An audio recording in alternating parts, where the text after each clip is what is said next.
Doutora, a dúvida mais frequente entre os pacientes que procuram o consultório é sempre sobre o tamanho da mama. Como é definida essa escolha? O que determina vai ser o desejo da paciente, o biotipo dela e o tamanho das mamas. Então, assim, a gente tem uma noção quando examina a paciente do que seria melhor para ela, baseado no biotipo e no tamanho. Mas tem pacientes que gostam de mamas maiores e tem pacientes que gostam de mamas menores. Então, o que eu faço normalmente? Eu examino a paciente e a gente usa um medidor que chama Mama Size. Mama Size é um plástico, né, um molde, né, plástico, que a gente coloca dentro da roupa da paciente para que ela tenha uma noção de volume. Porque a paciente pode falar assim, minha prima colocou uma prótese de 280, será que ele é bom para mim?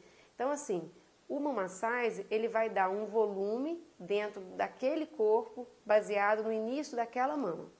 Com isso, a gente vem para uma tabela baseada no tamanho da mama que a paciente tem e o molde que ela gostou.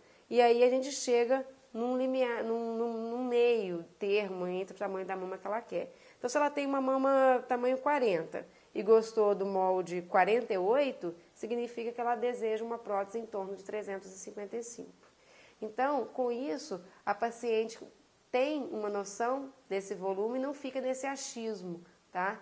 Aí a paciente vê um volume desse e fala, eu quero maior, eu quero menor. E aí eu vou orientar, esse tamanho é pequeno para você, esse tamanho é grande, mas o que a paciente deseja é sempre o que vai determinar finalmente o tamanho. É ela que vai me dizer, tudo bem, você acha grande, mas eu quero grande mesmo.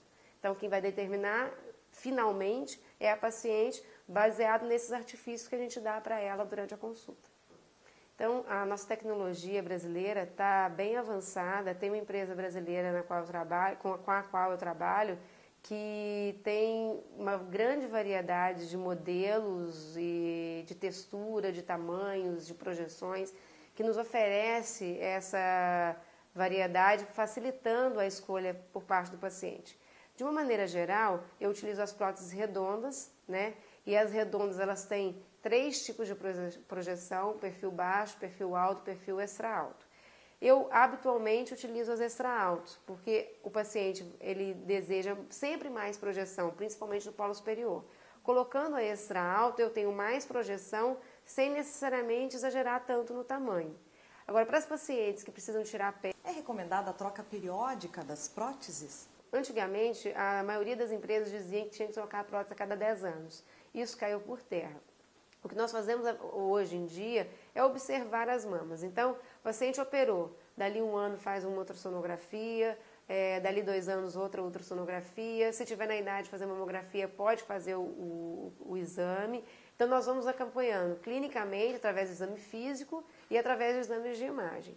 Se não tem nenhuma alteração nesse processo, nós não trocamos com 10 anos. Agora, se ela desenvolve algum tipo de complicação, tipo ruptura, ou contratura, ou ondas, aí a gente pode propor a troca dessa prótese seguindo alguns critérios. Doutora, quais são as técnicas cirúrgicas mais utilizadas?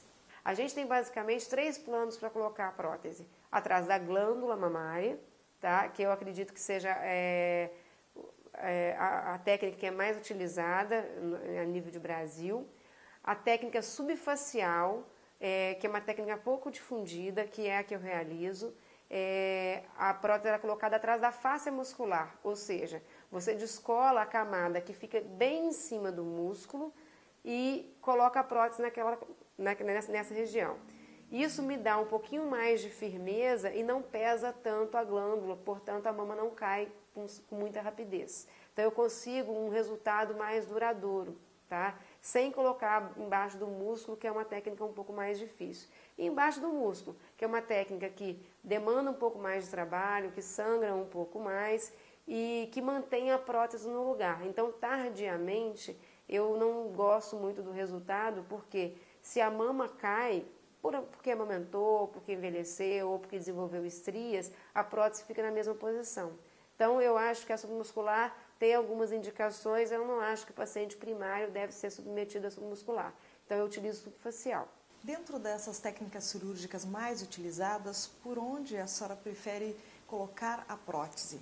Cada médico tem a sua opinião a respeito, né? Eu, basicamente, coloco pelo sulco inframamário, porque com isso eu escondo a cicatriz, né? A paciente, na hora que a mama chega na posição, essa cicatriz não aparece, mesmo que tenha desenvolvido algum processo inflamatório, ela não tenha ficado do aspecto que nós desejássemos, ela vai estar sempre escondida.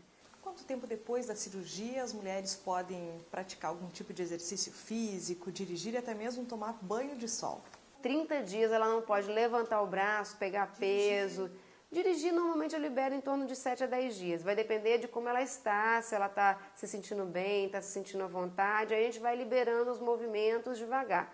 Mas levantar o braço assim com grandes amplitudes só depois de 30 dias. E musculação, ginástica localizada na região de peitoral e braço, 60 dias. Banho de sol, né, nós estamos nessa época, né, agora, a gente libera depois de 30 dias com alguns cuidados. Eu recomendo que a paciente utilize em cima da cicatriz um bloqueador solar e um biquíni escuro, para que haja uma filtração dos raios ultravioletas. Então, a partir de 30 dias está liberado, mas não exposição direta. Uma exposição indireta, caminhar no sol, usar, de repente, uma saída de praia mais escura também, para que haja uma filtragem. O ideal mesmo é evitar a exposição de 6 meses. É o ideal. Obrigada, doutora, pelos seus esclarecimentos. Eu conversei aqui com a cirurgia plástica Neilane Dutra. Se você tem mais dúvidas e quer mais informações, acompanhe as reportagens da revista Unimed. Até o nosso próximo encontro.